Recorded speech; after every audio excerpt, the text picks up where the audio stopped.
All right, there we go.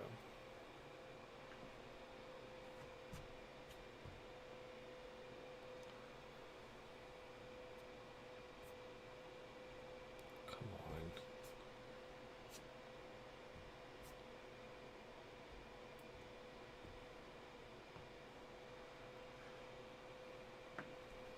on. All right, I think we are good to go and live. Thanks for everyone hanging out for an extra 10 minutes while we figured out why, Oh, when you do a dry run, things work fine and then you jump into it and things don't work. But, uh, hey, Kate, good. Glad that it's working. okay, cool. Can you hear both Lauren and Uh, I, Kate? Because that was a problem that we were having with about 15 minutes ago. Let's find out. Yeah. Thanks for popping in. I know you gotta to jump out here in a little bit to finish your sketch cards. From what I've seen, things are looking great. I'm super excited to see the rest of that exhibit Oh, gallery good. Thank the you, show guys. come together. So yeah, what's Yeah. up, Krieger? There's gonna be so much cool stuff in that show. I cannot wait to see it. Even Yes, just the preview of the ones that they showed, I'm like, oh, I want like three of them. right on. Well, welcome everyone to episode 5 of the Drawing Board. Tonight, Lauren is back joining and co-hosting, and we're going to be going over a client project, and I'm going to be working up in Adobe Fresco. So if you've got questions about what I'm doing or the interface, feel free to uh, oops ask me what's going on and how you do things. It'll be a lot of experimenting, much like less experimenting than when we were talking about Illustrator for the iPad. But so if you see things that are, sorry, I just saw Krieger. What do you mean Yeah. we're killing your wallets? Oh, the For sketch the cards, the sketch sketch card cards. show. Yes, yes, Yeah. yes, yes. 100%. I'm like, I'm not Mm-hmm. trying to sell you anything, Sean. What's the deal? Um, Yeah. welcome, Mark. The rest of us are though, so. Thanks for joining us. And yeah, Thanks so for trying to help us behind the scenes, Mark. yeah, You're, yeah, I got we got this. a little peek Believe it or not, behind we the did test it curtain. out, and then it crashed 2 minutes before we were going to start. So we were just on a roll today. Yeah, you know, I am far too young to be feeling like I have the old man relationship with technology that I do. Um, Mm-hmm. so it just sometimes you win, sometimes you don't. So basically, Yeah. this what you see here. This is the artboard in Fresco, and it's sort of like Illustrator in that you can put stuff outside of the actual artboard and still work on things. So what I've got in here is I've got the initial thumbnail sketches that we went over um, with the art director, giving her a couple ideas of what we're going to be doing, and then a couple of color. What's kind of your brief for this project? Oh yes, sorry, that'd probably be a good place to Let's start. start at the very beginning. The very beginning. You were This born, and the then you learned to draw, and then you got this project. whenever it's like it's best to start at the beginning, I jump back to some cartoon movie of a mouse. He's like, whenever approaching a block of cheese, it's always best to start at the beginning. And like, have cannot remember what movie that's from.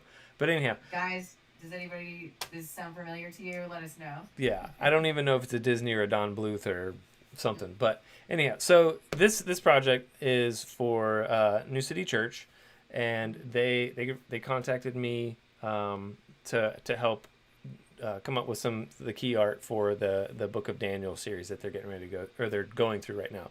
Part 1 is done and in the books, and it worked out so that I was like, I'll be able to work on part 2 in a time frame that we could do something with the drawing board. So I thought it'd be fun to walk through the process of working in a real world situation as opposed to being like, hey, Luca came out, we're going to draw Luca type of a thing. So with Yeah. with that said, my I'm jumping into, actually, let me see if I've got a part 2 or a part 1 that I can get to relatively painlessly. So here we go. That right there is the artwork that was done for part 1. And the initial concept was just a backlit view or a back view of a person sort of standing in like a desert landscape type of thing. And I worked with Zach Wilkinson. I don't know if he's going to pop in later tonight or not. Or later. Already, Zach. Yeah. But yes, he did do the motion design for the fan film. I'm totally drawing a blank. Yeah. The Newly Dead. The Newly Dead. Brothers fan film. Any What We Do in the Shadows fans, so definitely check it out. It's on YouTube. Okay, I was gonna say post that link in the chat so people can go check it out. Yeah, great idea. So this was part 1 artwork, and what we were trying to do for part 2 is have like a 180, so that the focus will be on the character Daniel, and you'll be seeing his face. And so with the way that the setup is going, we're trying to figure out exactly, how we wanted to turn the character or have it work so that we went from the back to the front for like the video bumper that would play at the beginning of the series. And nice. So here's a couple of reference shots that I had pulled through, just trying to find some I believe the word that JJ used for the art director was a wizened, bearded like man that just sort of, you saw age on his face. And so I was just trying to figure out under different lighting how can we achieve that. And one of the things that I really liked was this idea of sort of being in half in light, half in the shadow type of thing, just with sort of the prophetic aspects of the second half of the Book of Daniel type of a thing. So that was sort of a lighting that I was looking to go for. And then working on these animation, like character turns essentially for the video portion of this. So this is essentially the transition from I always love seeing this, like, like the artist reference where I do this all the time too, where like you dress yourself as close as you can manage or have somebody do it in pose. Yes. And the nice... There's no shame in doing this to anybody. I've heard of some people who like think this is a no-no. This is the way you do things. Well, what do people think is a no-no about it? Some people think it's like cheating to like have that like a reference like that, but I'm like, no, this is how artists have always worked. Like if you go back to like Renaissance times, they would have someone sit there for them. Yeah, so it's not like be able to take a picture of yourself and use it as a reference. 100%. And so what I did was, here's the full color version, and again, this is for me trying to animate the in-betweens. I think Zach and I are going to be animating on 2s or 3s. I can't remember exactly. But basically, that is, and Zach helped me understand this. So Zach, if you're in the chat, feel free to jump in and correct any thing that I misspeak. But basically, if you're animating on the ones that's super smooth animation, like Disney quality, everything's nice. You get into some like Warner Brothers. That's every frame. Yes. Is like each one frame. And in traditional animation, there were 24 frames, I believe, per second of animation. And so we didn't have the budget or the time constraints to necessarily pull that off. So we were trying to get the key frames to help sell that transition. And so that's essentially what these are. And the way that I did this is I grabbed my camera, put it in slow motion so I could get a high frame rate. That way I could get in between shots. And then I just told my wife, here's a gimbal, like a little DJI, and she just walked around me, and so that's how we've got this. And that essentially turned it to black and white so I could see high contrast. That way I wasn't going to be over animating or overdrawing the transition from the back view to the front view type of thing. And so here on this, you can see very, very little detail. We don't want to be overdrawing much of anything. And probably it'll even be like here at the just at the profile view, I'll start incorporating more of these details until we get Yeah. to the final. And here's a rough of how that'll look like. Silhouette, starting It's to really get cool. a Yeah. little bit, starting to get a little bit. And I look super muscular in this. And it's just clothes. It's just layers and layers. And I didn't stuff my, my shirt so I could look like Superman or anything. But so that's come on. There we go. Something keeps coming on with my audio, so I'm sorry if it sounds weird, everybody. I'm gonna fix it. There we go. What are you saying, Mark? Andrew Hochradel is the very model of modern Major General. I totally read modern modem, and I'm like, I don't want to talk about modems right now because mine and I are And having a disagreement. I've gone through two today, so So actually now I'm on my third. So so that brings you sort of up to the end of part one into the beginning stages of part two. So like I said, yes, here we were trying to figure out where exactly we wanted the key art to land, and so that was what these initial sketches are. Again, A being sort of that light and shadow, sort of nodding to the awake and but prophetic dream interpretations that Daniel was doing, and a lot of these were in that vein, like with E focusing in on the eyes, having that be in the sort of spotlight, um, was going to be helping with that or transition with that concept. But ultimately, they decided they liked the contrast of C and like the between the figure plane in the background and sort of yeah, the front on version of A, where there was the 180 from where we had been behind the character to now we're going to be face to face. yeah, So once that was done, pulled in some thanks to John Merlot done by Saturday. He sent me some reference shots from his visit over to Afghanistan several years ago. oh wow, And so I was wanting to see one, what beards look like, what type of clothes they look like, because I knew hmm that I would need transition or reference for the animation portion. So we just went over with the character turns. Um, sure, and so I wanted to see, because I know my beard doesn't behave like other white people's beard, and I didn't want to draw a white beard on a character that's obviously not supposed to be from like Europe or something like that, or America yeah, type thing. absolutely. So that was important. But this is slightly more authentic. Trying to be uh, not whitewashing it.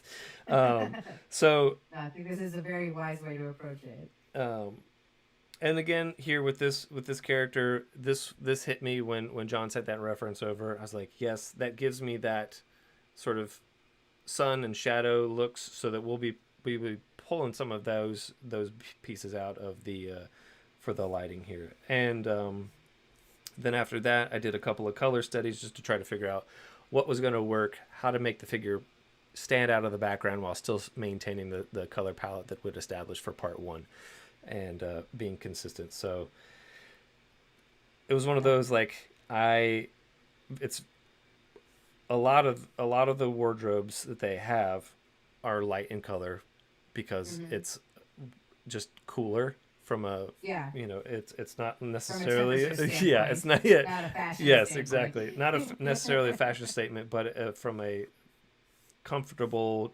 maintaining a comfortable body temperature. Practical. Yes, very Yes, practical. it's like I don't know how designers would fare in desert cities that just always wear black. I'm No sure more that black there are. Yeah, t-shirts. exactly. Um, so that was where we worked with.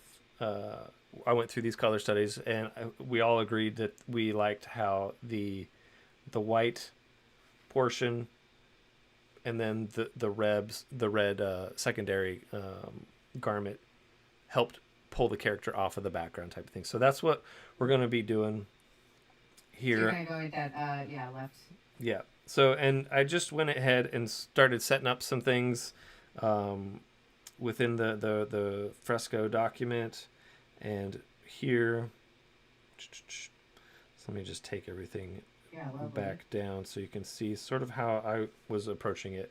Knowing that what we're going to attempt to do is take him from like that mountaintop in part one, and then we're going to try to put him into like a like his home studio or home somewhere in his house type of thing where there'll be like a flickering candle type of thing, like he's contemplating sitting at a desk or something like that. So um, trying to set that up here with the background where there's some stuff going on in the background. It probably, when I hand this off to Zach, we'll probably be playing with a lot with the camera, so he'll put a blur on a lot of this, so it won't be quite so sharp. But I wanted to indicate some background elements, so it wasn't just a flat line type of a thing in the background. Warner Brothers Sure. cartoons with Chuck Jones and Maurice Noble did this fantastically, where they would frame characters.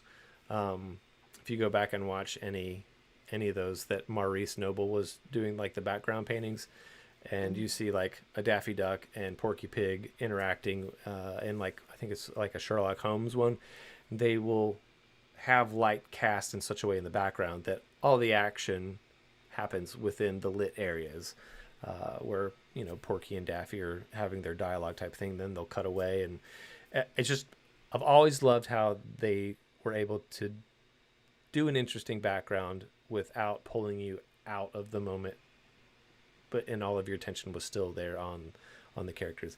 I ended up looking Yeah. more and more and more at the backgrounds because I loved how they were drawn, and things weren't perfect. There were little Yeah. nuances of sort of like printmaking where misregistration was sort of happening, but it was drawn on purpose type of thing. So Mhm. so from there I went in it and using the vector, and most of this I'm doing it all with the vector brush. That's one of the nice things about Fresco compared to any of the other drawing apps out there. You can have Mhm. raster brushes here, live paint brushes, and then vector brushes. Nice. And if you aren't familiar, let me just show you real quick what these will do. Mhm. So live brushes, I admit, they're pretty dope. It's watercolor and and what's up, Steve? Um, the so the watercolor brushes are pretty cool. You put them down, they will interact with the paper. Um, you can change the color and do some blending that way, Oh, wow. and they'll bleed into one another. So it's a pretty fantastic uh, way to The, go. like, animation is kind of insane, almost like Yeah, it's that was just like beautiful. And it's just like your little doodle on it. oh, there we go. So oil, you've got some, That's really impressive. make that a little bigger. But you can tell it you want it to be wet if you want to mix the paint. So I I I tend to like watercolors. That's never good with paints, gouache or oils or acrylics. So I tend to just stick to the watercolors. But I've seen some fantastic things, like Kyle Webster does amazing things with the oil brushes. Um, Yeah. and the And you don't have to wait for it to dry. yes, no cleanup, no waiting for it to dry. There is No a smelly chemicals. oh yeah, there is with the watercolor brushes. There is a way for it to be sorry. There is a way Okay. for it to you to dry it, and I'm totally blanking on how you dry it. Oh, there it is. There Oh, it is, right that's there. very So you can cool. dry layer there at the very bottom, and basically that lets the watercolor dry. So then you can come back over top of it. Let me switch That back. is super cool. So it's a pretty fun Nope, that's oil, not watercolor. And again, Don't with change it. I know digital, what I like. you can, yeah, you can do, well, shoot, that was supposed to have dried that. Oh, man. But you can add a lot of water, or you can take like all the Ooh. water out of it type of a thing. So then you get that overlay glazing type of a thing. I'm sorry. So there you go. There's some, and it's all trying to find that happy medium of where it is with, you know, how things work in real life. It's just a matter of like Mhm. dialing it in. And then Yeah. with the This is like very fun to play with. I admit I don't know very much about Fresco. I have not messed with it much, so this it is super cool to me. it is a lot of fun for sure. And the vector brush is essentially Adobe Draw, like that application where everything was vector Yeah. based. So you've got your you know, your basics, your flat brush, your chisel brush. My favorite to go to is the basic taper that gives me those sharp, crisp points. And again, like Yeah. the magic of vector, zoomed all the way in, you've got that right here compared to the raster live paint brushes where you get that pixelation happening. So that's a real quick, Oh, how crispy that is. yeah. And the other nice thing is, I don't know if you're aware or saw it happen, but when I was doing the raster and live brushes, it put it here on this layer with the raster icon. Oh, When I switched over to the vector brush, it automatically created a new layer and started drawing on that. So if I select the, so I've that's just nice. selected the raster layer, and if I go in and draw, it automatically switches that to the vector layer to keep it separated. Um, Very cool. and now I'm gonna have that song stuck in my head for the rest of the night. Keep them separated. It was previously Black Hole Sun, so if somebody wants to keep Yes. track and make a playlist for us at the end. Yeah. Um, but so that's the gist of the vector, the raster, and the live brushes. So Very cool. right now we'll go ahead and jump back in, and what I, for reference, I've put all of my reference and drawing on my top layer. I've set it to multiply so that I can see what I'm doing underneath it, and then I've locked it. So much like a lot of Very the cool. like desktop versions of Photoshop and Illustrator, you can nest things either in layer groups or actual group folders like in Photoshop, and that's sort of what I've done here. So you can see here's my color palette that I've dropped in there, you know, for quick sampling, and it's a lot like, whoops, I don't want to convert that. It's a lot like some of the other drawing apps out there where you can press and hold with your finger and you pull up an eyedropper and just sort of Oh, go that's over nice. and select it. So there's a lot of familiarity that you can have with the application. But again, I like it for the vector drawing aspect of things. So and then this right down here, this is a modifier key. It's got two settings. You hold it down in the middle. If you slide your thumb out to the right, it fills in the full circle. And depending on all the different brushes, it will activate different things. Like if you're in the vector brush, here, let's see. If I've got the chisel on and I hold it, I believe that turns it into an eraser using the same exact drawing tool that you're using, which is super handy. Um, Yeah, that's cool. and oh, the trim segment. That's another really, really cool feature. So if you're drawing, and let's say we're just going to fill this with the paintbrush tool, and I want to do a trim section. Whoops. Switch back over. You can draw. Wait a minute, that wasn't right.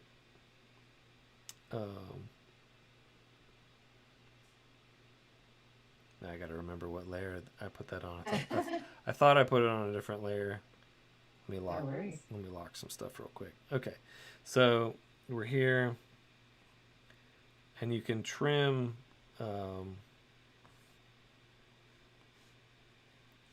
So what I did there is I created a line through that. So I'm going to go through and trim, and where it disconnects, it will go, okay, you want to get rid of all of that stuff on top.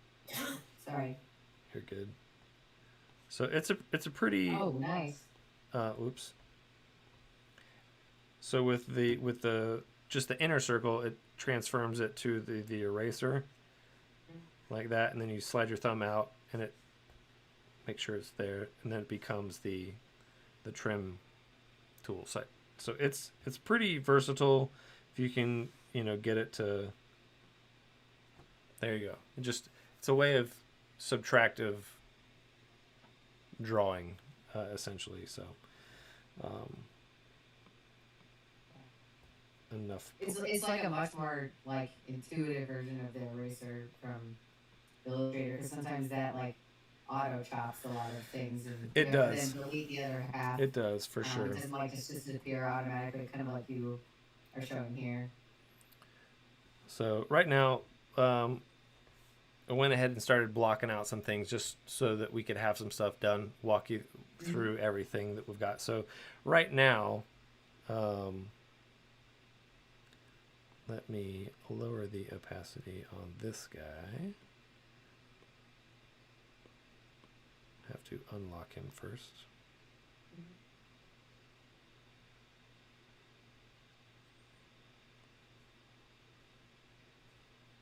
Nope. Not delete. Unlock. We'll drop that down just a touch. And then lock it. That is the problem about working in several different applications. Like all of the lock, all of the delete screens are all in different spots. So it takes a minute to get back to like, oh yeah, this is what I needed. It's like every time I start working in InDesign, I'm like, oh, I don't remember any key commands in this anymore. Right. And actually, what I'm going to do, I'm going to pull this palette up.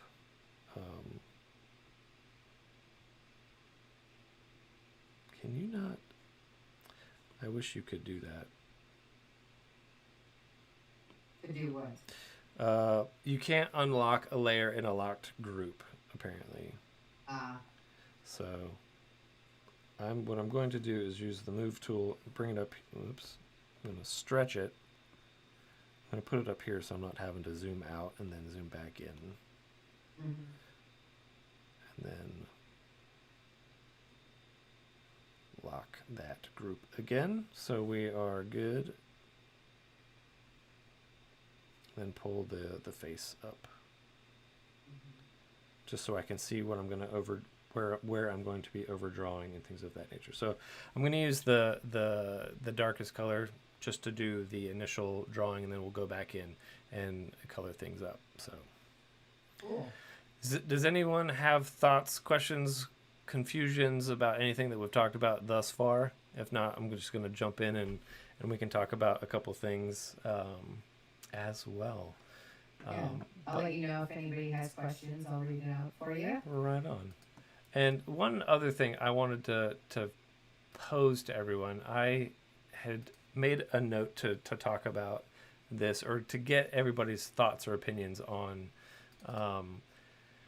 There's two phrases that I think everybody's pretty familiar with: the Jack of all trades, master of none, and then sort of the story of. Oh, where would they have heard that? Yeah, exactly.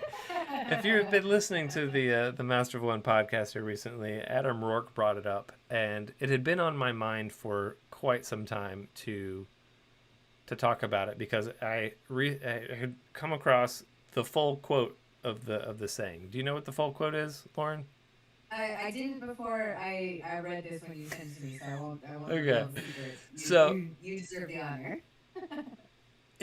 It's one of those things, like the original saying, I believe, was said as an insult to Shakespeare, William Shakespeare, because he was he was an actor that turned playwright, apparently. I didn't do a whole lot of Wikipedia searching or internet Googling for his backstory. We all know him as the famous playwright. So, but the quote was, Jack of all trades, master of none, but oftentimes it's better to be a jack of all trades than a master of one. And so it was basically, I think in our culture, like the second part had been dropped, and it was just either you were a jack of all trades but master of none, and it had this negative connotation to it, which I think goes back to that argument in our culture today of, am I a generalist or should I be a specialist type of a Yeah. thing. And it was just one of those things, like, again, I kept coming back to it because I love so many different aspects of creativity, whether it be design, photography, illustration, um, writing, copywriting. That is a huge Yeah. part of a creative muscle that I have never worked out. It's basically like, don't skip leg day. It's like, you need to be able to understand creative writing and how to Yeah. to speak about your projects, type of thing. So Yes. yeah, what's everybody's thoughts on jack of all trades, master of none? And were you aware of that? Did you know that? Is this old news? Um, Well, I would say like it's funny right away to just say like I've never really thought of being a jack of all trades as like a bad thing, like mm-hmm. it just means you have a lot of skills in your tool belt, sort of, like Yes, uh, I that is very true. it's A when lot you of add on the other half of master it of that it none. becomes, yeah, Yes, yeah, yes, that it becomes an insult. But like I think I'm also one of those people like you're describing where like different aspects of being creative are appealing to me. Like I love drawing and I do all my design work, but I love like just making stuff with my hands and sewing and like crafting, that kind of thing, yeah. which is like a very different type of skill, honestly. But like I don't really know how to separate any of it. I think it's all fun to, mess with. It is. It is. And I think, like I said, originally it was posed as an insult to Shakespeare. It's Hmm. like, how can he can't be a playwright because he was a mediocre actor, type of a thing. Yeah. And it's very interesting. You know, Mhm. But maybe we've all because he got our wasn't a very haters. good, yeah, maybe because he wasn't a good actor, like this was the better choice for him. Right. You know, And he didn't know what he was good at. yes, and you've got I mean, I know lots of people that I admired their acting career, and then they went on to be director. And it's like, wow, they Yeah. have a vision for how things work.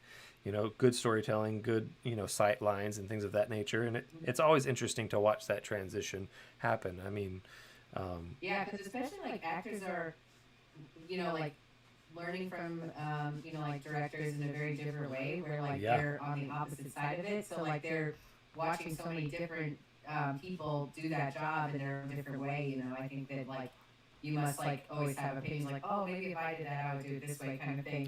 yep, 100%. And I think that's the nice thing about working in a creative community is you can see so many different ways of people um, doing things that you go, I like how you're thinking on that. And to like what Mark's saying here about me, I'm more like a creative Swiss Army knife. Like, Hmm. I like being able, David, I don't buy it. Yeah. I was also laughing at Sean's answer. I'm still waiting on a master master anything. Yeah. You're apparently Oh, extremely well at eating and breathing because you've made it this far, bud. So, yeah. Made it a couple decades at it already. yeah. So, so there you go. You put two things down. You're master at breathing and eating, for sure. And you've got some pretty stellar mascot designs floating Absolutely. around in your Some book. cool So, pins, all kinds of good stuff. but yeah, it's just one of those things. Like I constantly am needing to tell myself like, hey, it's not the end of the world. Like you're not going to be. And it goes back to that imposter syndrome where it's kind of like, am I doing this to for likes, and am I trying to be somebody? I know everyone sort of pulls the Draplin card out of like, there's only one Draplin, there's only one you, so go out, Hmm. be the best version of yourself that you can be. Like that's what the world needs. The world doesn't need another like copycat of somebody else. Yeah. And But I also think that the more you are yourself and like lean into what you like doing and what makes you happy, like you yes, like will always like it'll be more fulfilling in every way, really. yes. I just realized I hadn't really talked too much about the like the. I think I've got that closed so I can fill it with the paint bucket. Nope. Adam is in the chat actually, your inspiration for Oh, this question. And he good. said, I've heard the argument that you need to leave more opportunities open for others who are better at things than you, therefore be good at one thing, I guess. I don't know if yeah, he says he doesn't agree with that. And I don't know if I do either, but it's an interesting point, I guess. Like, I do think sometimes there's a time to admit, like, you should let the expert do this, like when you go to the doctor or something. Yeah. You know? I am not a plumber. I will show Yeah. you my plumbing and tell you the expensive bill that I got from the real plumber when he had to come fix my non-plumber work. That's another like perfect example. But I don't think there's anything wrong from like watching the plumber and learning a couple tricks. You Oh, know, heck like, yeah. If like, you know, your sink gets clogged or something that is easier, then you have like a little piece of a tool, you know. Perfect example. I sat and watched my hairstylist Nikki cut my hair for about 7 years, and then she went and up Yeah. and moved to California. I'm like, I'm not flying to California to Oh, get you to sure. cut my hair, and so I have been cutting my own hair for about 11 years. Oh wow, you now like outgrown her in every way, like. I still can't see the back of my head, so sometimes it gets a little tight back there. And then sometimes like, yeah. Did you get in a fight with a possum? Like, what happened? I definitely had a couple years of like in college, maybe like right after where I would cut my own hair and thought it was fine. And then recently I looked at pictures and I was like, I should have let a professional do that. Yeah, you look like a bad plumbing job. It definitely could have been better. Oh man. Some of these settings down here with the vector brushes, you can get into pressure, dynamic, and velocity. And basically, velocity is the faster you go, it will affect how thick or thin it is. Oh, that's neat. It This is like very much attuned to like being more like really drawing or using these materials, I yes. think, than other programs.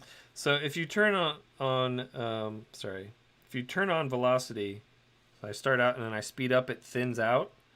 If I turn off velocity, I start out, and because my motion goes, I tend to bear down as I'm going.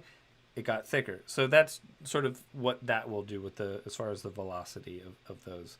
I tend to like velocity off, because I don't like my lines getting thin when I go fast. I like them thick.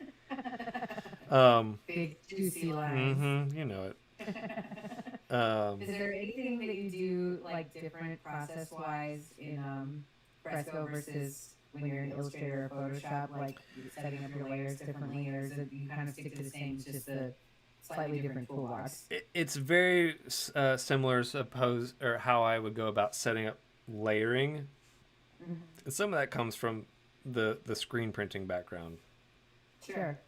Where I want the key line to be on top, and then the secondary, third, and fourth colors like underneath, type of a thing. So I know that whenever that final image or final pull on the screen print happens, it locks everything up, and it's just pretty, and everything makes sense. Like you look at blobs. Like our methods that stay Yeah. the same, I think, between like programs. But yeah, like I don't know if there's some like extra edge that you like to do in this. No.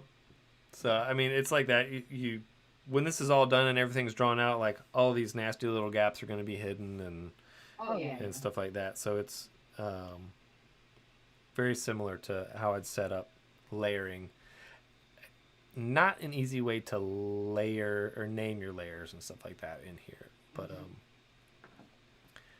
Kate, I don't think most people find that intuitive.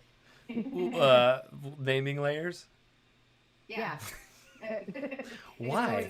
Why would you name layers? I'm actually like one of the few people who does it, but I got trained really like to be able to hand off my files a lot. Yeah. Like very early on, so that's just like a habit that I have. Yeah. Most people think I'm a monster.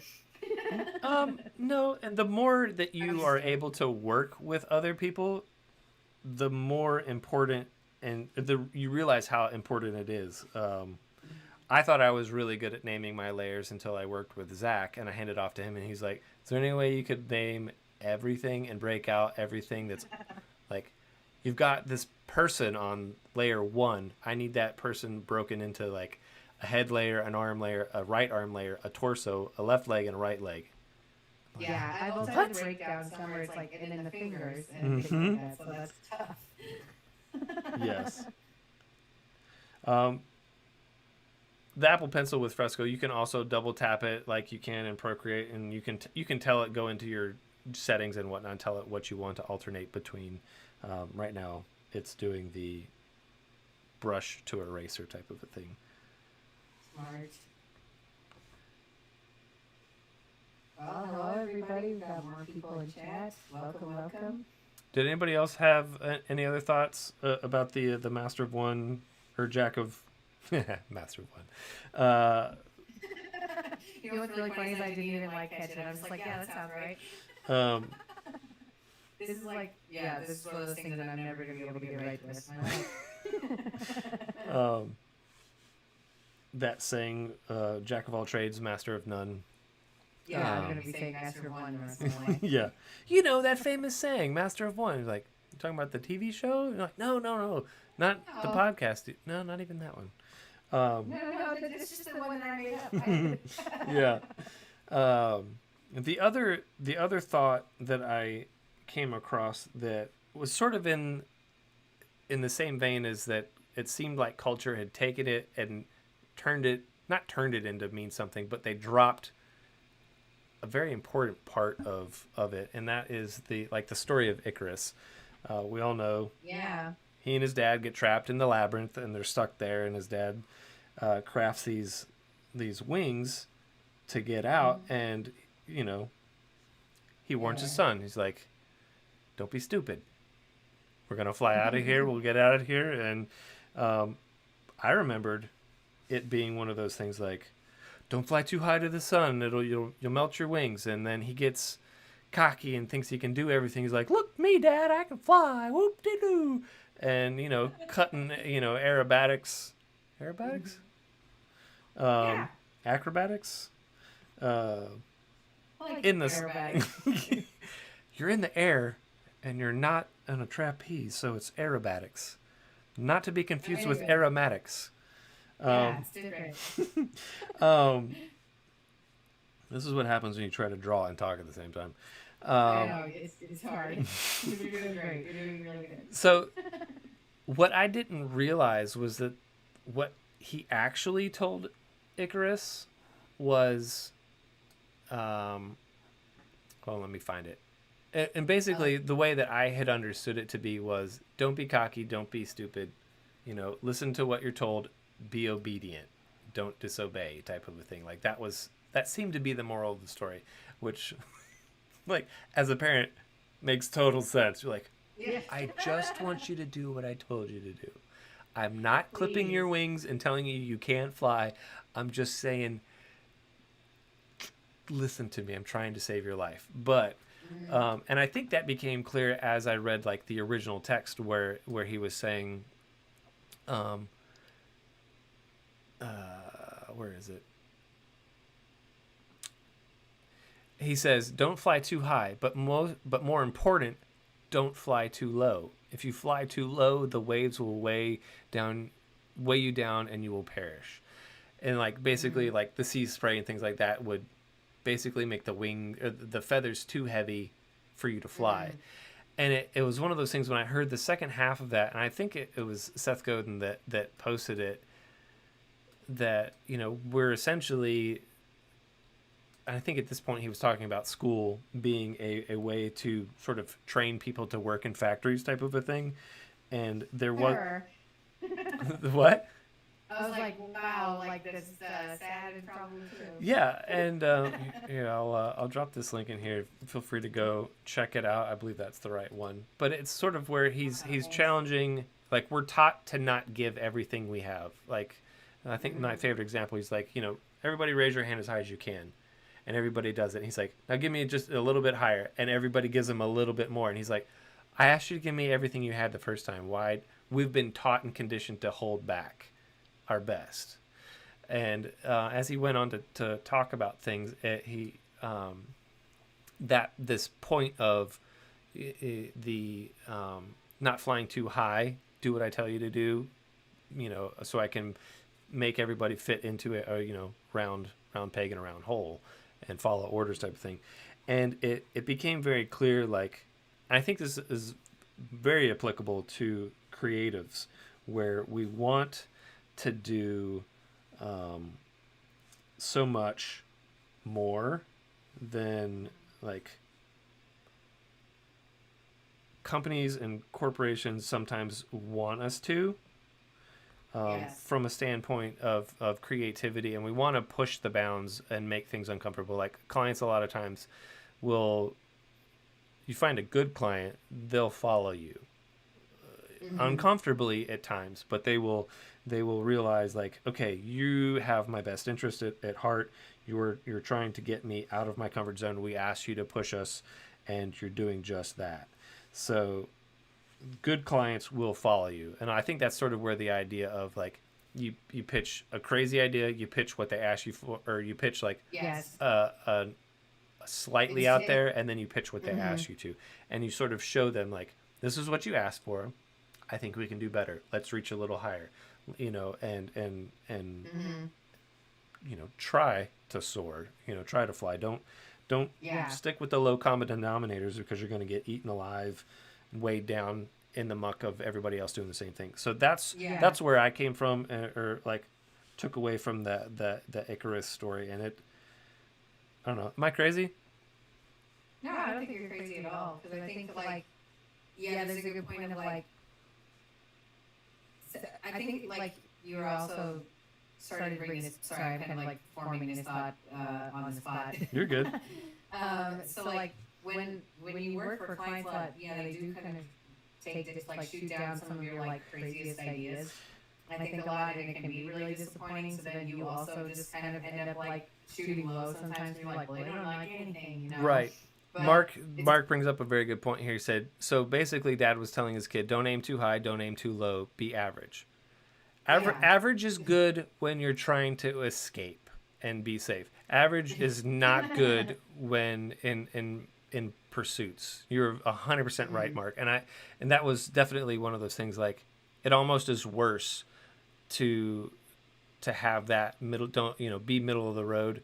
I think in some research I saw of interesting sayings, like, middle of the road is the best place to get run over by a car. And I like that very much so. it was I mean, it's true.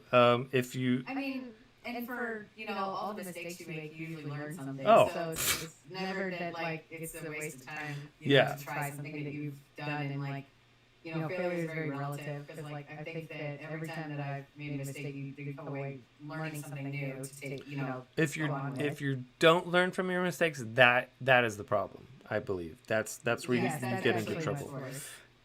But you are 100% right, Mark. And I think be average in your escape plans is one thing, because he knew the dangers that were out there.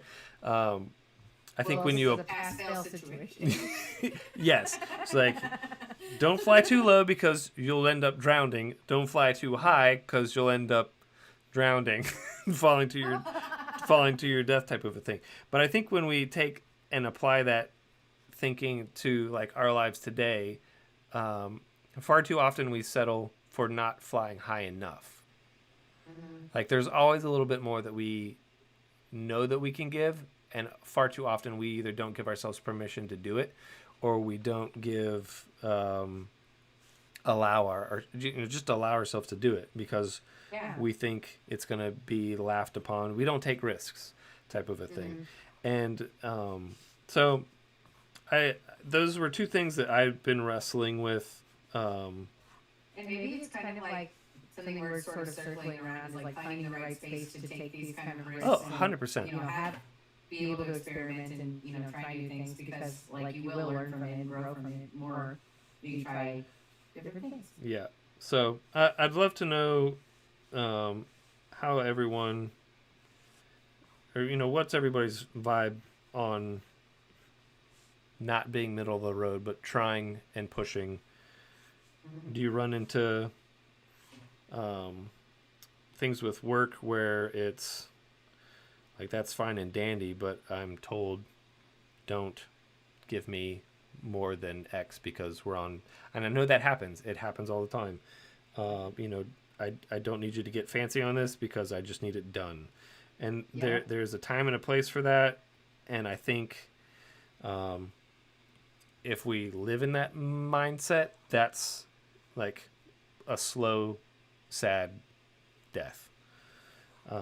Yeah. We have to know when to pick our battles creatively and in life. And, I think a lot of that comes from in a client relationship standpoint. That is where it's extremely important to know, to have a relationship with your client so that they know that you have their best interest in mind. Yeah. So, and it's not easy. I mean, some clients are a breeze No. to get to know and will trust you and follow your lead. Sometimes Mhm. reluctantly, but ultimately they're like, I hired you and I'm paying you because I know that I don't know what the next step Yeah. is, and I'm willing um, to trust Go you. along with your ride. Yeah. So, but yeah, those are just nice little soft, fuzzy, philosophical things I've been rolling around in my mind. Honestly, for a couple of years, and Yeah. the whole Redicus, um, like my studio name, was born out of a love of the Icarus story, and Oh.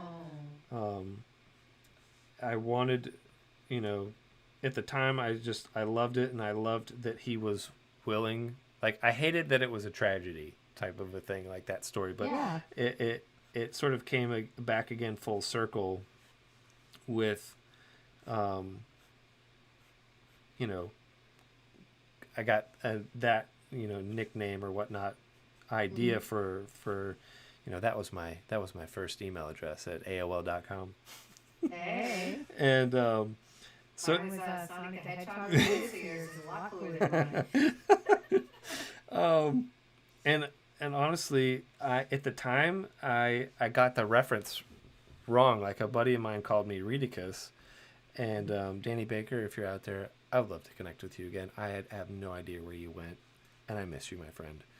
Um, but he said I am Redicus, like I am Spartacus, but I had never seen Spartacus, had no idea what he was talking about Ah. until years later when that movie That Thing You Do came out. So wait, have you ever seen that movie? I have since gone back and watched Spartacus. It is also a very, very sad story where the hero dies at the end. And it's just kind of like, dang it. Like, That's so funny. I am destined to have this tragedy of a studio name. But again, it was one of those things. All tragedy. Right. In both stories, there's takeaways. Spartacus was there to protect and to fight for his people and people that decided to come along and fight with him. And as a person that's trying to help clients, that's what I want to do. I want to fight for them, and as to take that into the Icarus, which is ultimately the direction that I went. Like I wanted it to be like I want to help clients soar. I don't want them settling for Fiverr or mediocre type of thing. I want their stuff to be killer. Yeah. Um, Yeah, I totally agree with that. and Katie had a good point that like at work she doesn't get to be creative. So like when it's her own stuff, it's kind of like her chance to spread the wings and get to try something new. Which I can totally relate to because like yeah, a lot of clients don't necessarily want you to experiment as much. So then when it's like I'm my own art director, I'm like, all right, we're gonna draw 50 little pirates. No one's gonna stop me. 100%. I see Amy hopped in here, and Hello? welcome. You said that B was, you heard it on in the background. heard that nerdy redhead's voice, you're like, what? What is going on? I know that guy. I had to tolerate him on the way to Creative South 2.5 hours. We turned on Third Eye Blind really, really loud so he wouldn't he wouldn't talk anymore. Our playlist is growing. Oh, there we go. Yes. Honestly, Amy, anytime a Third Eye Blind song comes on, I immediately just break into a big grin because that trip with you and Jen down to Creative South back a couple years ago was an absolute blast. So that sounds awesome. yeah, it was a lot of fun.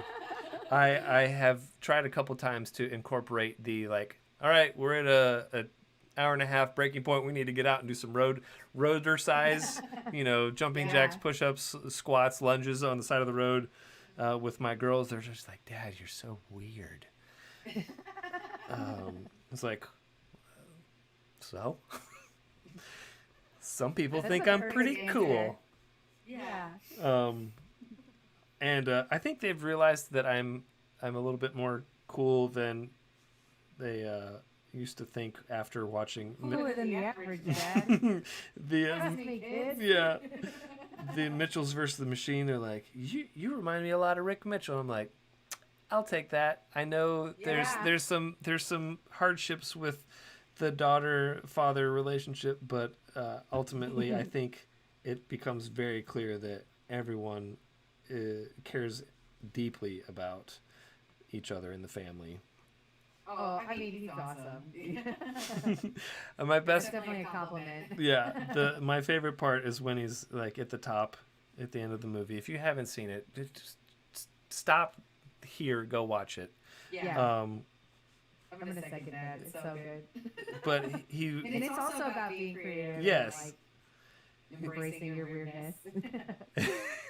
But basically at the end, like, his daughter's saving the world and he's up in like, that's my daughter, she listened to me. And so yeah, finding that balance between what your parents and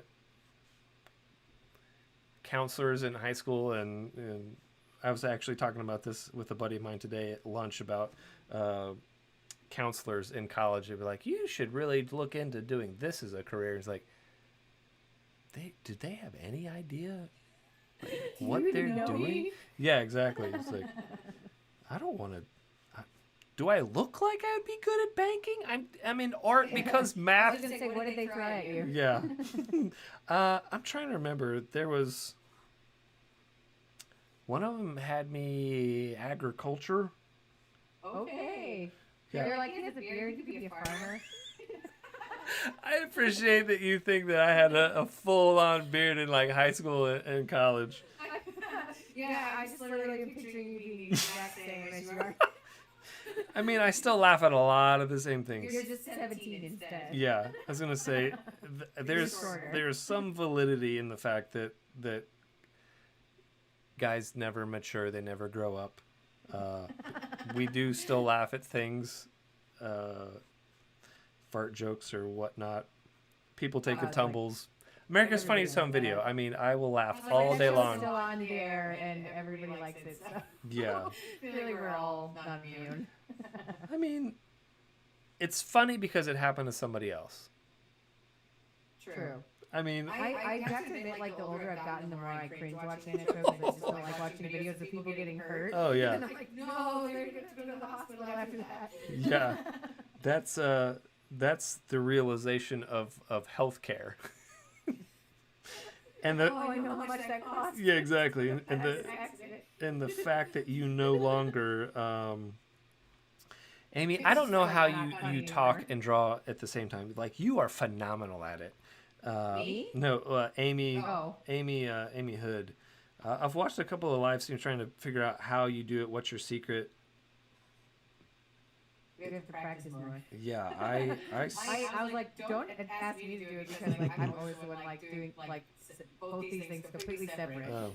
It also helps if you're trying to erase something on the correct layer. Like, I have no idea where these marks are at. You'll never know. Yeah. And I don't waste everybody's time trying to go through and click on all of the layers. You'll find it eventually. Yeah, exactly. Or cover it with something else. Mm-hmm. Yes. At At least Uh, least you you noticed noticed them them before before you you sent sent it it to to print. print. yeah, man. So does anybody have any horror stories of print production or anything in their Oh, career? geez.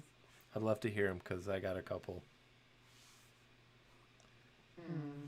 I think one of my first ones was I put a period at the end of an email address. It was like docread@docread.com. Dot.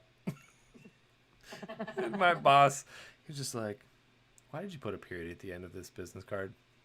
We didn't catch it till after we had printed like 4,000 of them. I've got one very similar. Actually, I'm at the office for this is Jackal, and this is my boyfriend's company. When they were first starting out, I did all their stuff and their business cards, and they had a spelling error for about 2 years while they did all of their fundraising. And it's like thousands of cards have been handed out with the same spelling error, and no one said anything. And it's a very small one, so like it was Proof just no the one inability. reads. It was really small print, so I think we got lucky because of that. But that was horrific to realize. Oh yeah, And we still find the misprinted business cards all over our house, so it's just like haunting me. yeah. I think one of the other ones was I misspelled perform, or like performance arts. I spelled it preforming, which Yeah. is spelled correctly. Spell check is not going to catch that. Yeah, that's the problem with. I also used to work at a museum, and we had a really big sign that said "voila" or it's supposed to, but it said "viola." Oh man. And this is literally like 2 foot tall type, so just great. Biola. It was like that for a really long time before anybody pointed out that's not how you spell voila. Oh man. That's Ukulele is an easy word to spell wrong for sure. yeah. Ooh, 8,000 flyers given away with a error. That sucks, Crider. Oh. At least it was like a 1-day giveaway. And it didn't last for years with the same thing. Oh man. Yeah. You may have dodged a bullet on that one. I was like, Kate, you're gonna speak up because you had one today. Oh. Yeah, she said ordered some prints that had a typo on it, and has to replace all of them. It's someone's name, I believe, right, Kate? So that's just that one sucks because spell check won't catch it either. You know, like you have to double check each thing. Yeah, those are the worst. Yeah, and you feel the most bad spelling someone's name wrong because it's like a very personal mistake. You know? I don't care enough about you to spell your name right. I didn't even check. Ooh, a $10,000 mistake. Ooh, yeah, painful. Ooh. That was Kate's. Kate had that was a 10,000. No, Quentin Cook says. Oh, Quentin. Kate said luckily hers was only, it was like a few, very reasonable. Yeah. Quentin, I'm gonna have to catch the story on that one sometime. That sounds like a doozy. I was like, yeah, if you want to tell us. We're here for another. I was like, I've always been very sensitive about like checking spelling because my mom is like very good about that. Like since I was really young, she'd be like, "This is a cute card you made me, but you spelled this wrong," you know. So I'm very good at spell checkers. But do you know that I love you? I would know that you love me if you spelled this word correctly. This was pretty much verbatim. Oh man. Yeah, I've been there a couple times. Wait, it's no way your license has a mistake on it. Hard-coded. No way. Bermuda. It's a Bermuda. Well, I mean, there's the Trump cards that are out there. Dave and Steve know about the Trump cards with the spelling error on them. Like business cards or? I don't even know what they are. Like we were laughing about them one day when Dave wasn't working. In a Slack chat, and somebody pointed out that there were a couple different mock-ups of Trump cards that were, I don't even know why they were making. Yeah, just something for fun. Yeah, but official, I believe it was the word official was spelled incorrectly. On one of the. Purpose, that's really, really, really funny. I don't think it was. I think it was like a legit card that he was trying to sell, I believe, or to That's- yeah. It Oh, just I was. think I can remember this now. Like it was like a little like thing you could order. Like Yeah. this. I tried to block all these Trump things from my mind. This was 8 years ago. Geez. Well, this happened fairly recently, I believe. So, I hate it when you find out that you haven't closed all your paths. There's something open. That's tough. Yeah, I get that. Kreider says that he's always has a random E in his text because he's editing, and I do that also all the time, All especially the when I'm in time. PowerPoint, which does nothing. Where is this broke? There we go. There we go. Oh, man. Dave, no one knows what I do. I'm just always around.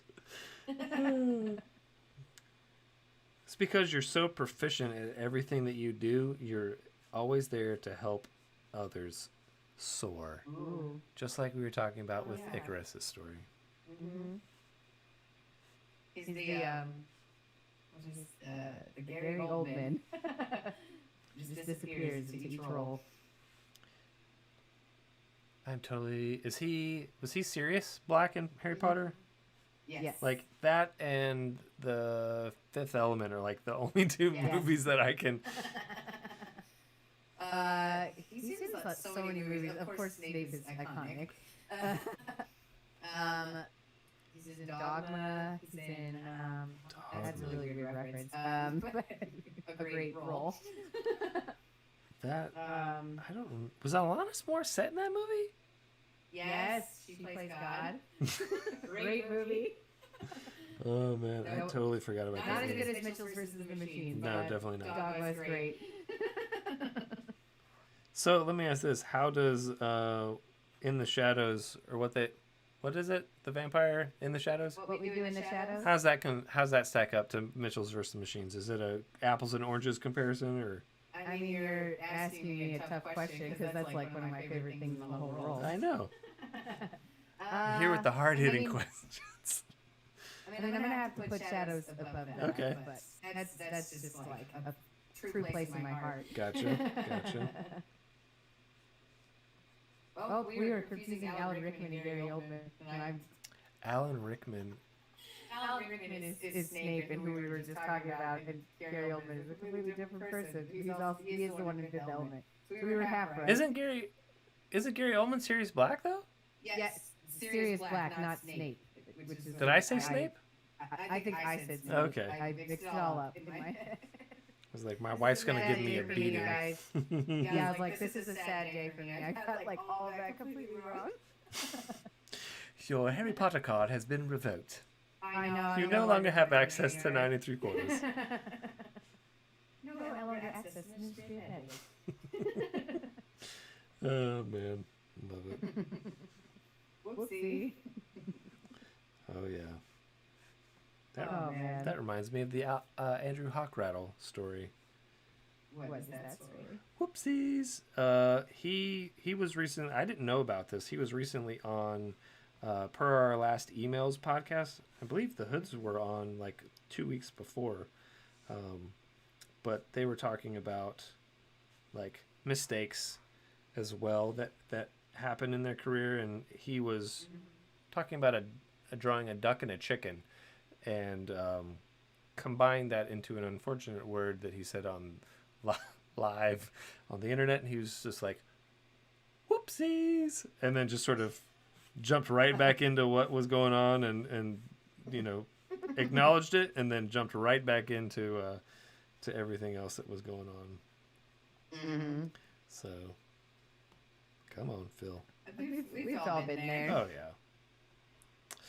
Jen has had one of those moments where you think your camera's only catching one aspect of your life and room, and you totally forget. I've been pretty lucky with that stuff so far. Yeah. I wood. am a statistic now. Jen, I think that makes you a statistic as well.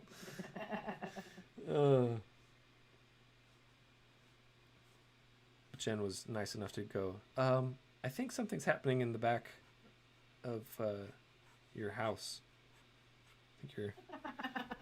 It's like, oh. I mean, I do a lot of work with like big, like I just finished this project with like huge groups of people trying to organize their presentations for their like sales kickoff, and it was really funny because like some people kept thinking they were on mute, Oh. and they just weren't, and like everyone else trying to talk and or do a recording, and then you just hear them like in the background like banging dishes, or like one person was like their house was completely under construction while they were doing it, so that was an adventure.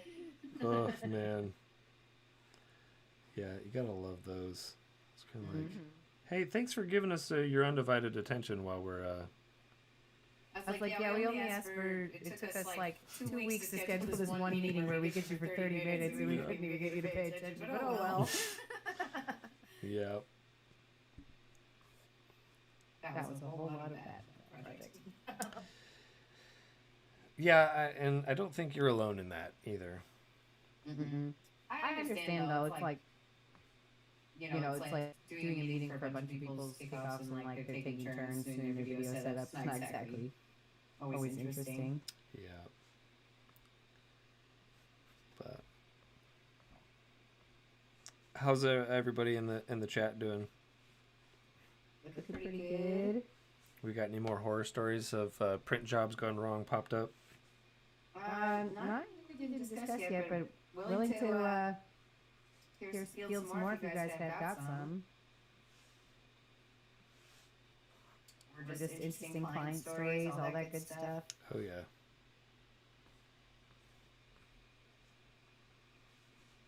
Doc, you will appreciate this. When I was at Dragon Con this last weekend, I saw a lady that was dressed like the mom from Mitchell's in the Machine. And we like nerded out about the movie for like 15 minutes. That's great. I love it. It was really cool. It was like the first time she had made a costume or anything, and so she was like super proud of it. It looked really awesome. So, if you hear this, I thought you were awesome. Oh, that's the best. That's the best.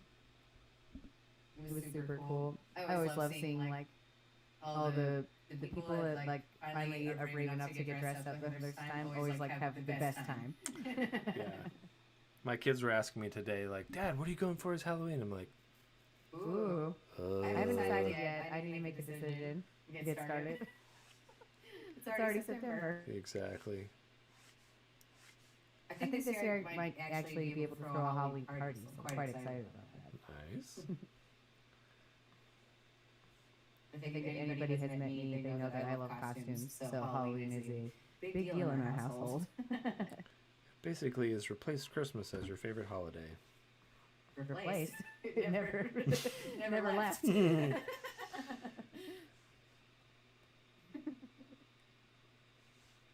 Mark says he's going as Doc and Mud at the same time. Ah, the good old Creative South staple costume. Just a bearded dude in a flannel. You could be so many different things. Yeah. I used to think I was an individual. Then I went to a creative conference and realized, crap. I think the only thing I haven't done is gotten a tattoo or a piercing. Ooh. Well, now you know it's on the list for next year. Yes. There should be like a Creative South like bingo card like that or something, you know? Oh, man. Yeah. When I did roller derby, we had an adult scavenger hunt every year, and like tattoos and piercings are involved, so you can always make that happen. Creative South. Yes. I was like, I'll help organize because that was real fun. Kate, thanks for stopping by. Good luck with finishing up the rest of your cards. Can't wait to see them in the Slack channel. Which reminds me, if you aren't in the Master of One Slack channel and you'd like to be, Lauren, tell them where they can. I'm going to get y'all a link, but you can just go to the mof1.network and click on the Slack icon that's up in the top corner and join the party. We're always in there talking about all kinds of stuff. We have gallery channel, we have movie channel, we have TV channel. Always talking about our favorite reality TV shows in that channel. So there's all kinds of good stuff. we have links to the like preview for the beginning of Salt Lake City Housewives and all the Oof. fun. That's just my personal joy. But Yeah, you and Brittany definitely got down. For a second there, I was like, did Patrick just set down the microphone and leave? what's very funny is that Patrick was listening intently because he also watches these shows. When he chimed back in, I was like, oh, he was full on the edge of his seat on that one. Yeah, I'm very excited that Patrick and Mackenzie started watching Below Deck this year, so now I have something to talk to about that show. Where is the hole in this drawing? Oh, right there. And the connection to bringing this all back to drawing is that it is like very good background noise while you're working because it's just people talking. The podcast? Or No, I the meant salt? podcast, yeah, for sure. But any like reality TV show, I usually like for background noise because it's just people talking, and I never need to look at what's going on really. Trying to figure out if I want to draw the shadows on a separate layer so I can adjust the opacities of them and just maintain the structure of the face.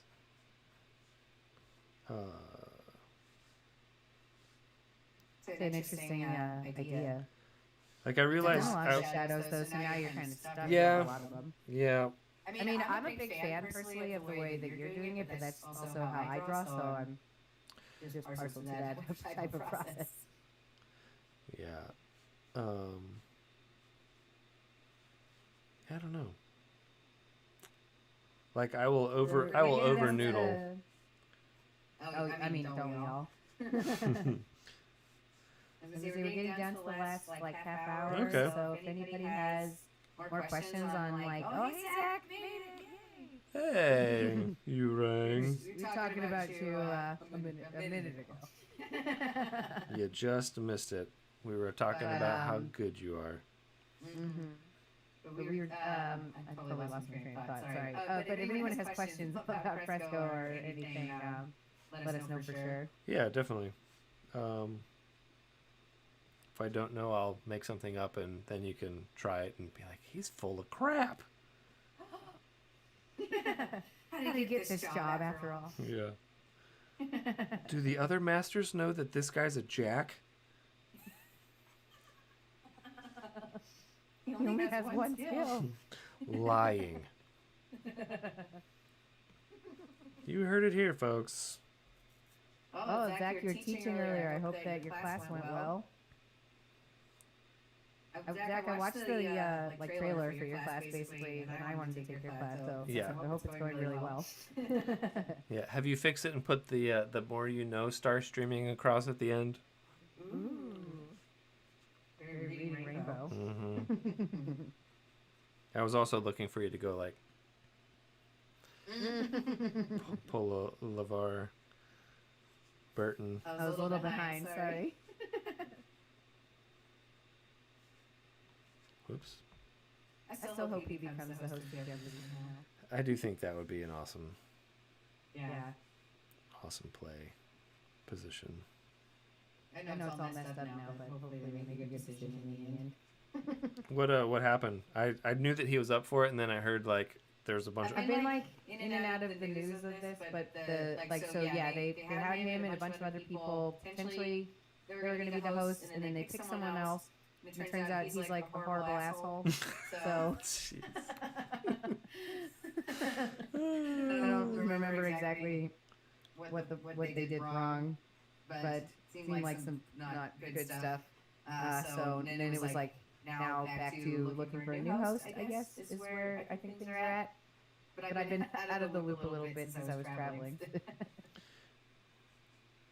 So would you say that was because they flew too low or flew too high? Or were they just in the middle of the road and got run over? Yeah, I think that one for sure. We went for like maybe what they thought was like a very safe choice. I don't know, LeVar Burton seemed like such a like great choice to me. Yeah. Especially because like I mean to people like me who like grew up with Reading Rainbow, I'm like, oh, he is automatically smart. He taught me book stuff. Yeah, I was like, he's way smarter than I am. Obviously, he needs this job. Bill Nye is busy, so who else do we have? I heard he's sort of a dingling unless you've bought his book or you're talking about him. Oh no. Yeah, That's kind of a I was bummer. a little bummed when I heard that. I was like, really? That stinks. Guess that's why they say don't meet your heroes, right, David? Yeah. David, were you saying that the new host that they picked was also booted from being a producer, or LeVar Burton was? Because I'm not. I definitely don't know. Be googling. We'll have to have the history of Jeopardy research next time. That sounds like a great like follow-up TV show for Netflix, like Drunken History. Be like the history of Jeopardy. A drunk version of it would probably be pretty entertaining. So I don't know. I randomly came across this TV show on Netflix last week. The history of swearing. I don't know this one. Do you like Nicolas Cage? Yeah. Then you may like this TV show. Is he narrated? Or Yes, he's the host. At least for the first one. I haven't seen any more of the others, but they go over the F-bomb. I'm gonna have to check this out because It was I enjoyed some swearing. it was funny. Like my wife and I were like, Oh, Zach's saying that he's seen it before and it was good. Dragon Con was fun, Zach. I'll have to tell you more about it when we have lots of time. oof, big ol' Iris. Zach, have you seen more than just the one episode? Do you know if he is the host for all of them? Mark says he's leaving to go check out this new show. Salut, Mark. It does sound pretty good though. I mean, I just started Peaky Blinders, which is like an old show. It's on Netflix. I've It's pretty started cool. it like 3 times and I've never got through it. I really want to watch it. I think that might be my my next go-to whenever. Yeah, it's very cool, very stylish. Oh, I yeah. like the way they do it. The music and stuff is really cool. Yeah. Zach, I'm down if you want. Okay. Oh, so cool. Nick Cage is the host for the whole show. That's awesome. That's funny. That's like a really like hilariously perfect choice of like person to teach you about swearing. He seems like so intense. So apparently Jonah Hill holds the record for the most swear words in film. Is it for Superbad or? Like all of them combined, like he Oh. and everybody was like, "There's no way Samuel L. Jackson totally owns that." I feel like maybe percentage of lines that Samuel Jackson has might like be higher. You know what I'm saying? Because like most of the sentences he says in like Pulp Fiction have a swear in it, but like I mean, he has even- probably less lines than like Jonah Hill does in all of Superbad because he talks a lot. Yeah. Like Maybe I don't know how they scored those, but this weekend I watched. someone did a lot of work counting. Yeah, it's like that. I don't know if that would be a fun job or a miserable job. It would be more fun than like being a truck driver, maybe. I don't know. I hate driving. That's why I said that. Counting inventory, like Mark was doing Yeah. today. Or like But you find some pretty fun you things. know, like those dirty jobs. Jobs are probably better than a lot of those. I loved that show.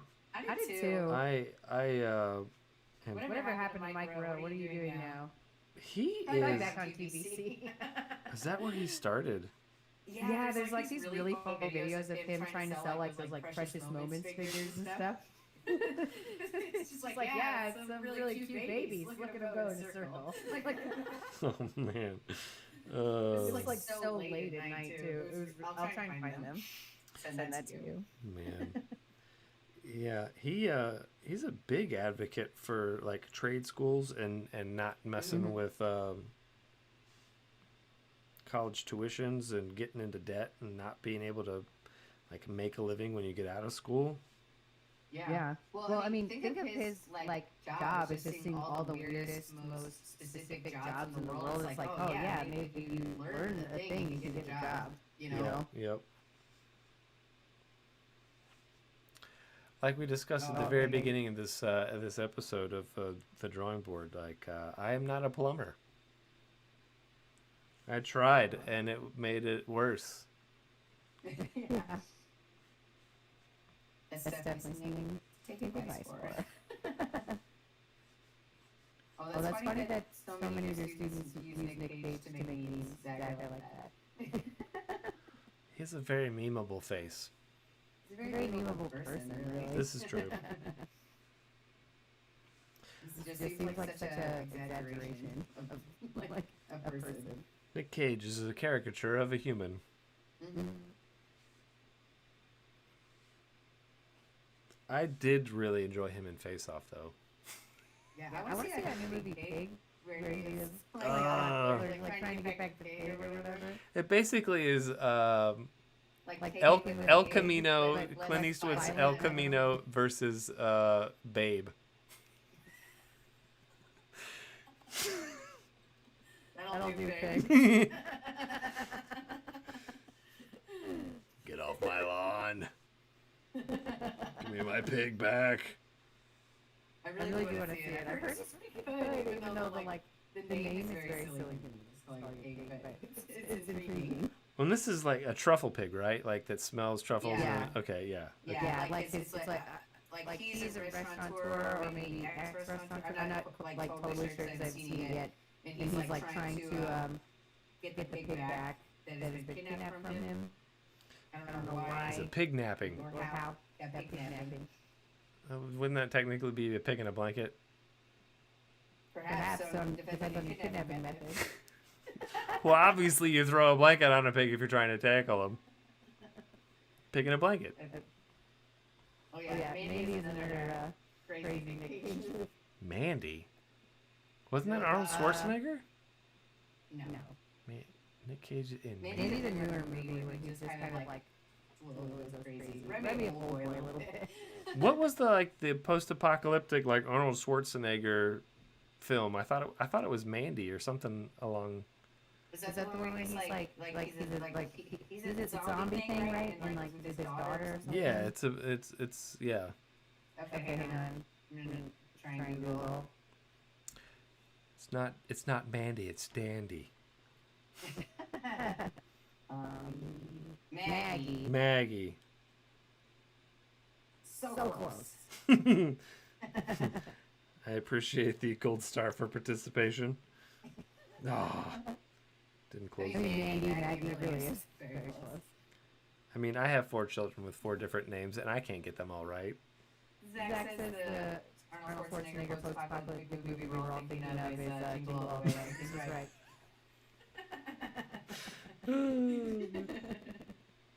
Yes. This is a hilarious movie.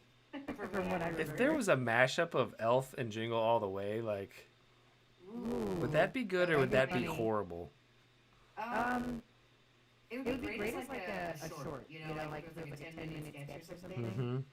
Mm-hmm. Like maybe buddy's like trying to help him get a toy, but obviously like whatever he does to help makes things worse. But he's got the Amy Sanders, so it's gonna be okay. True. This is my pitch for the Jingle All the Way Elf, what is it, crossover movie. Mash up. It'll be the Christmas movie universe. Hey, do you know anybody that makes fan films that could make that happen, Lauren? I don't know, do I? Did you post that link? It'd just be like, what, you're so boring. I did post the link, but yeah, my brother made a fan film for What We Do in the Shadows. If you guys haven't seen it, I totally recommend checking it out. Basically did like his own little episode of the show with some vampire characters. It's really fun. Check it out. It's only 15 minutes, so we'll not tax you too much. Oh, Mark, we'll see you later. Thanks for hanging out. Yeah, bud. Thanks for swinging by. And thank you for helping me with my audio. Yes. And thank you for telling me that things were on and then off and then on over on the YouTubes. We'll figure it out eventually. Don't hold your breath, folks. Yeah, if you log on early, you could watch us mess up or like eat dinner and stuff because we didn't realize we were live yet. Yes. We were testing it out and then realized, we're streaming. I I love that you think I sound like anything in Metal Gear Solid, John. If my sound is weird, I don't know what's going on. But I can make myself look like Metal Gear Solid. That is a talent.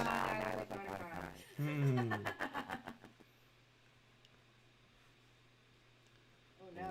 Well, I'm trying to get this sorted. I had to switch everything in my setup this time because my internet is out of my house. I'm actually at the Sysadgy lab tonight, so hopefully you'll have something figured out better by the next time. Sorry if I sound terrible, you guys. And I don't have an excuse except I'm an old man and technology hates me. I tried to sing the Napoleon Dynamite technology song earlier, but it didn't work any magic. Has that movie aged well? I haven't gone back and watched that one. I love that movie, but like, I always have. You know? Yep. I don't feel like it's a very like mean-spirited movie. It's pretty good. I had a vote for Pedro's shirt. Oh, I did too. I have a bumper sticker still that I have like up on the wall in my studio. Right on. Oh, we are actually using the round Zach, so we tried to be cool. Yeah. I hear the according to the email I got from Patrick Hill. Looks like they're. I love when those come in and it's from him. It looks like they're focusing on a lot of the performance issues. They've sort of dialed back on the bells and whistles, and they're now trying to dial in the experience and making sure that things work and are optimized, which I very much appreciate. Yeah. I like a lot of things about Around. It's pretty impressive. And like we use it every week when we're playing D&D, and it's really nice how the like bubbles just float over the map app that we use and everything, like in Roll20. So I think that is very nice for that kind of thing. And it helps us have these nice round bubbles when we're talking to you guys now. Yes. Also, speaking of... Yeah, Zach, Patrick's really famous. We're so lucky to all know him. Right. Lauren, do you want to talk about any of the other shows that M of One community is putting on, like the designers or Dungeons and Designers and... I mean, we have Zach here, who is part of the Dungeons and Designers crew. If you guys are into D&D, I totally recommend checking them out. They have kind of a little mini campaign going on right now as a little break, so it's a good time to like jump in. You can either catch up on everything that's been going on so far, and or you can just jump in on this little mini campaign and see what their kind of thing is. You know, if you are liking what they're throwing down. You can catch them on the Dungeons and Designers YouTube page or the M of One podcast. They're hanging out all the time, and they're good dudes, and I love them. I'm excited for you guys to get back to your main campaign before too long. I love it. They have a really cool like sci-fi campaign going on,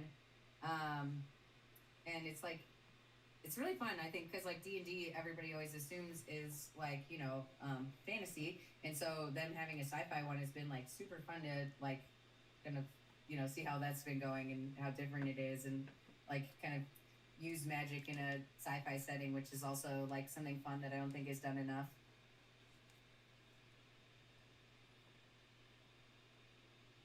But so they said that the quest is going to be running all the way through Christmas, so you have plenty of time to catch up on this very cool like heist that they're doing right now.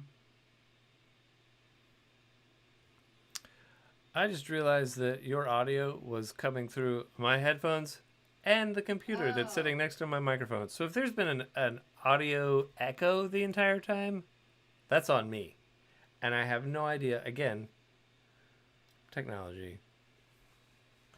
We'll get there, you know. Like we've had a lot of things go wrong right today, and the fact that like we're not in our usual places and everything else. But we made it work though, and we're happy to be here. Yes. So thanks for tolerating. Yeah, thanks everybody for helping us. And if you do notice a problem, just let us know and we'll try to fix it on the fly. What's the I have sweaty ears for no reason. This entire like hour and 45 minutes.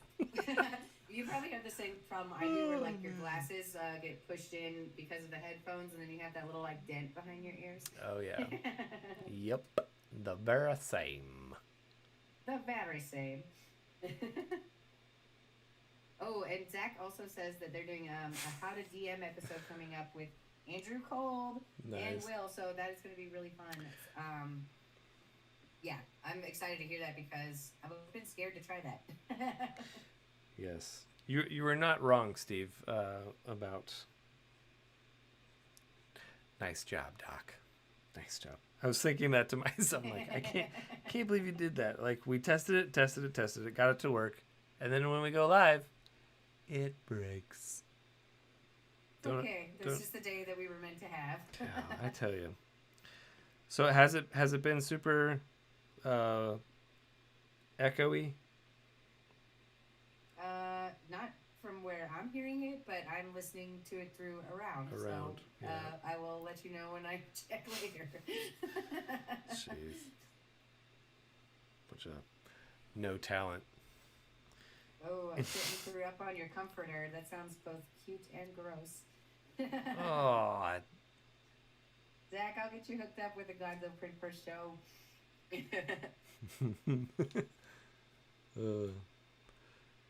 Man. That was definitely my most popular print in Atlanta, and it's funny because they have a puppet museum there, so like there's lots and lots of love. Man, oh man. It's coming along nicely, Doc. You made a lot of progress. Definitely got to noodling in some spots that didn't necessarily need to be noodling, and again trying to figure out the shading versus like I don't like committing to the shadows because a lot of times I'm like I want to move the line and then I got to go back in and redraw, and that's the only reason that I am setting it up that way, so I can go in and select that layer and then basically like come back in and find the contour. Zach says he's looking forward to animating these whiskers. Oh yeah. It's gonna be sweet. Phil. Thank you. I always like watching you do the shading and stuff because you go for such extreme lighting. It's very cool to see how you do it. Now it just looks like he's got a big booger on his nose. I do like the dramatic lighting, and that was part of like in this I guess the mood boards earlier, like what I was wanting was I'm not trying to fill this, I'm trying to erase this. Also, one of my favorite things to do with drawing in Fresco is basically like the subtractive drawing or mark making, and this it takes me back again to printmaking. I know I've talked the last couple times we've interacted about liking printmaking, but basically you can. It's your origin story, Doc. You can't leave it behind. Nope. My origin story. No, you never really think about that stuff. Like it's just my life. It's not really an origin story, and then you're reminded. No, you have an origin story. It's like your kind of like inception point or whatever, right? Like for most artwork, so like when I was born or how I was made. No, not. Exactly. I said inception, not conception. You idiot. Idiot. Man. But yeah, has this been helpful for anyone? Does anybody have anything that's seen they're just sort of like, what the devil is that? How did Honestly, it made Fresco seem like way more accessible than I kind of assumed it would be, because I didn't realize how similar it is to really like Photoshop and stuff. Yeah, I definitely liked it. I don't again mess around too much with This is Fresco, not Procreate, Zach. Switching it up this time. Yes, Zach. Get with the program. He showed up fashionably late. True. Because you were being a good teacher. Exactly. We'll forgive it. We'll allow it.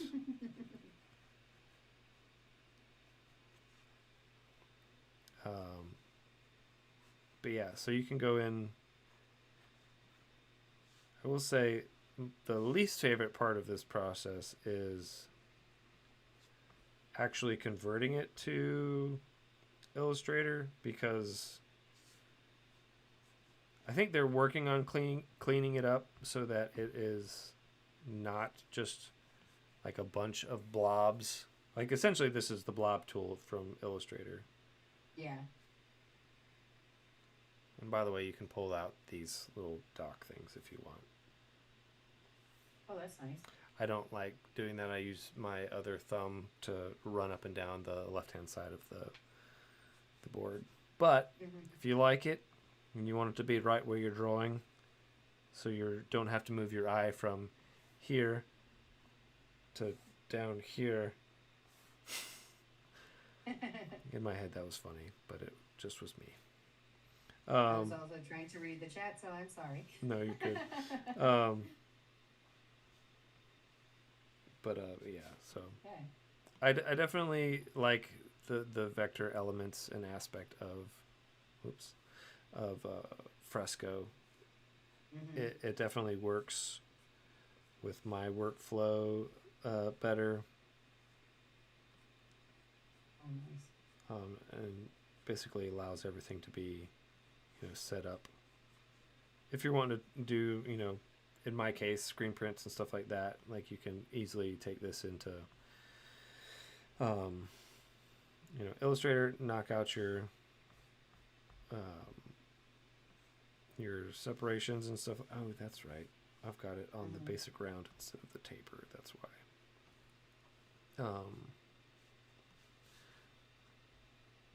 Is that the velocity? Yeah, I don't like the velocity. Some people may. I think Robzilla loves having the velocity on his. It is not something I am into. Sure, it's one of those things that you're either like totally used to or not, and like. Yeah, I hated the streamline. Time and place. Yeah, I hated it in Procreate when it first came out. Like, this is garbage. Just draw the line that I want, and then I realized I'm like, okay, sometimes I don't want you to draw the line that I just told you to draw. I want you to draw the line I think I drew. Yes. 100% that.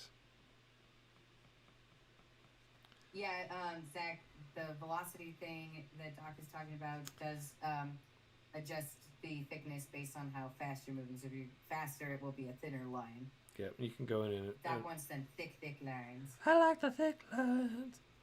And that's why I don't do much karaoke. But yeah, so... We need a good Emma1 karaoke night. There you go. We can have a karaoke night at the next creative conference. Yeah. Oh, good night, Sean. Have a good one. Thanks for coming. Yeah.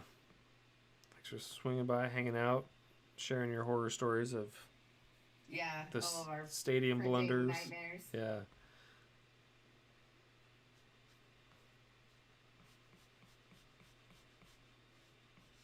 So we're winding down here. We got about 7 minutes left on the clock. So let us know if anybody has questions, if you have suggestions for things you'd like us to teach next time, anything like that. Yeah. Was it helpful seeing the behind the scenes sort of work with the part one, how we got to part two? If you've come in late, we went over at the beginning of the episode tonight what this is, a project for part two artwork for a series on Daniel, and we go over the part one artwork and how we're going to try to transition from that key art, final art, into this for part two for my client. Maybe at the beginning of the next episode, you could show everybody the finished version of this, and so they can kind of see where it went from here. Yes, it'll. Man, that nose looks horrible now. No. But I don't know if that's any better.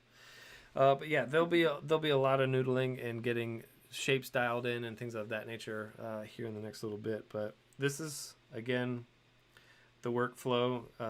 We went over the sketches originally.